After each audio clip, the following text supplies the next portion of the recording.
Alright, hoy vamos a aprender los pronombres de objetos indirectos or indirect object pronouns. So, primero, pronombres de objetos indirectos. What is a pronoun? So, we need to remember what a pronoun actually does in any language. So, our English grammar connection is that indirect objects are nouns that are indirectly affected by the action of the verb in a sentence. They answer the question to whom or for whom about the verb.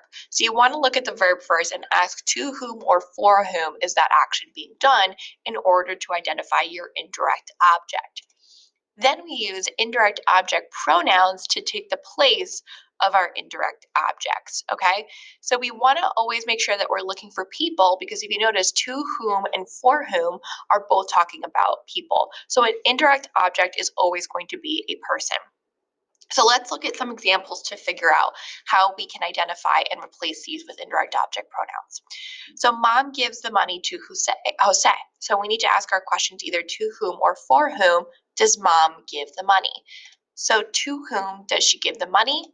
And the answer is to Jose. So to simplify, which is why we use pronouns in English or in Spanish, we can simplify our language. We can replace to Jose with to him. So that way, instead of saying to Jose, to Jose, to Jose for every single sentence, we can just say to him because we've already identified Jose as who we're talking about, and then our language becomes more simplified. So we're going to use him, the pronoun, to replace Jose, and mom gives money to him. Let's look at another example. She buys the tickets for Jose and I. Again, for whom or to whom does she do this action? It's going to be for whom. And we know it's for Jose and I. But instead of saying for Jose and I, for Jose and I, for Jose and I, that's so repetitive. So we want to simplify that. So we're going to replace it with for us and becomes she buys the tickets for us.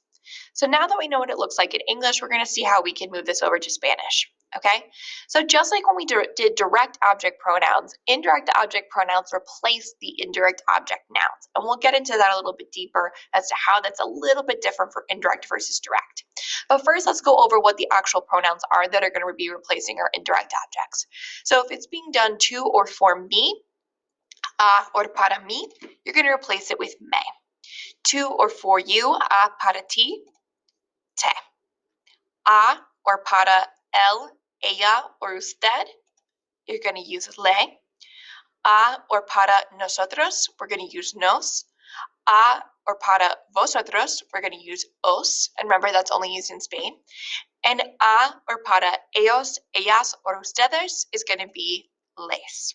So these are our pronouns that are going to simplify our language and are going to be used to replace our indirect objects. Remember our golden rule. The indirect object pronoun, or any pronoun for that matter, always comes before the conjugated verb. And remember, we touched on this when we did the direct object pronouns. We had to put our pronoun before the verb and after our subject. So let's look at some examples of how we actually go about formulating it. Okay, so the sentence is the agent gives the itinerary to me. So ask ourselves, to whom or for whom does the agent give the itinerary? To me. So we're going to replace a me with our pronoun me. And then we're going to follow our golden rule and put that me before the conjugated verb, which is gives or da in Espanol. So our new sentence would be el agente me da el itinerario. However, here is one thing that is specific and different about indirect objects. You can leave the indirect object in the sentence for emphasis, okay? So you can say as well, leave that in there and say, el agente me da el itinerario a mí. This is different than our direct objects because your direct object, you have to replace it. You can't say, I have the pencil, I have it. You can't have both of those in the sentence. You can't say, I have it, the pencil. You can either have the object, which is the pencil, or the pronoun, it. You can't have, I have it, the pencil. Doesn't make sense. For indirect objects, that is not the case, okay? For indirect objects, you actually cannot have an indirect object, something that's being done to or for someone, without the indirect object pronoun. So you can't, this sentence right here is actually incorrect, okay? You have to have the may in there in order for it to be correct. However, you can take the ami out and only use the pronoun, and that is also correct, okay? So let's look at some more examples to see how that really works. Carlos buys the tickets for his sisters. Carlos compra los boletos para sus hermanas. To whom or for whom does he buy the tickets? Para sus hermanas. So we can remove para sus hermanas, replace it with our pronoun les, and then use our golden rule to rewrite the sentence. Carlos les compra los boletos. But as we just said, if you would like, you can leave the indirect object in the sentence with the pronoun and then make their sentence Carlos les compra los boletos. Both of these sentences are correct. This one is not because it does not have the les. You cannot have para sus hermanas without the les. Let's look at one more. They offer new suitcases to us. Ellos ofrecen maletas nuevas a nosotros. Now remember, in English, this sentence makes sense. However, in Spanish, this is incorrect because we have an indirect object, but no pronoun. So we're going to get rid of our a nosotros, optional, replace it with nos, and rewrite using the golden rule. Ellos nos ofrecen maletas nuevas. Or we can leave our indirect object in the sentence and write it, ellos nos ofrecen maletas nuevas a nosotros. Okay, but what about when we have two verbs? Because there are a lot of times we have two verbs that work together in order to create a phrase. For example, let's look at our first one. Tú vas a dar las maletas a Susana. You are going to give, the verbs going and give are working together to create this phrase, the suitcases to Susana. So we have two options what we can do when we have these two verbs working together, okay? So we can follow our normal steps, which would be we're going to get rid of us. We're going to look at our verbs. I'm getting ahead of myself. So we have to identify which one is our conjugated verb and which one's our infinitive verb. So our conjugated verb we can see is here because it has a conjugated ending. And our infinitive verb is right here because it ends in AR, ER, or IR. It's left in its infinitive form. It's not being utilized, okay? We can hear it even in English. You're going to give. To before a verb means it's in the infinitive form, okay? So we can get rid of a Susana, replace it with le, and we're going to rewrite our sentence. So this is the part we have options. We can follow our golden rule, which is we're going to put it before the conjugated verb, which we already decided that vas is our conjugated verb. So we can say, tú les vas a dar las maletas, and we can include a Susana as an option for emphasis, like we talked about in our last slide. Or we have a second option, which is that we can attach our pronoun to the infinitive verb, which we said right here is dar. So tú vas a darle, make it one word, las maletas, and we can conclude a Susana for emphasis. Or we can take it out. Let's look at another. Yo voy a comprar los boletos para mi madre. I'm going to buy the tickets for my mom. Okay, so first let's identify our conjugated and infinitive verb. Voy is our conjugated verb, as we can see by the conjugated ending.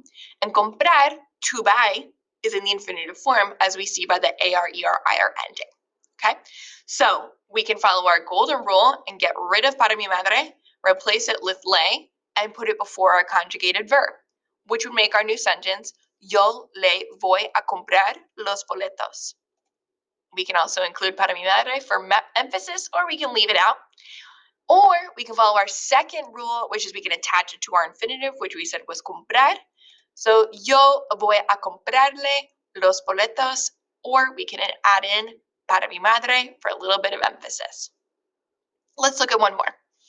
No pueden regalar un viaje a Jose y a mí. They cannot gift a trip to Jose and to me.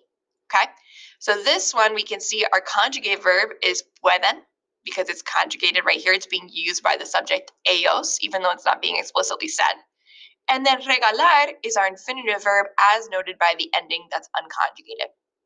We can replace our indirect object, Jose y a mí, with nos. And we can follow our golden rule, putting it before the conjugated verb. No nos pueden regalar un viaje. We can add a Jose y a mí for emphasis or leave it out. And we can do our second rule. We can also attach it to the infinitive verb, which we said was regalar. So we can say, no pueden regalarnos un viaje, and we can optionally include a Jose y a mí and leave that object in there. Let's try out some examples and see how we do. Take a second right now and pause the video and see if you can figure out each one. Write it down on a sheet of paper and watch me reel the answers. Did you do it? All right. So, número uno. El agente de viajes me da los boletos a mí. And remember, if you would like, you can remove the a mí, but for this sentence, this is totally fine to have the me and a mí in the sentence. The travel agent gives the tickets to me. Número dos. La auxiliar de vuelo te da la identificación a ti. The flight attendant gives the identification to you. Número tres. Las pasajeras le dan las tarjetas de embarque al auxiliar de vuelo. The passengers give the boarding passes to the flight attendant. Número cuatro. Nuestros padres nos van a regalar un viaje a nosotros. Our parents are going to gift a trip to us. Número cinco. La agente de viajes le confirma el vuelo a papá. The travel agent confirms the flight to dad. Número 6. Mi mamá nos hace las maletas para nosotros. My mom packs the suitcases for us. Número 7. La pasajera les pide direcciones a los agentes de la oficina de turismo. The passenger asks for directions to the travel agent at the travel agents. Oh wait, the tourist office. Wow, that was a mouthful. The passenger asks for directions from the agents of the tourist office. Y por fin, número 8, el muchacho te pregunta dónde queda la estación de tren a ti. The man asks you where the state train station is located. All right, that's all of our practice. If you have any questions, let me know, and we will follow up next time we see each other. Adios.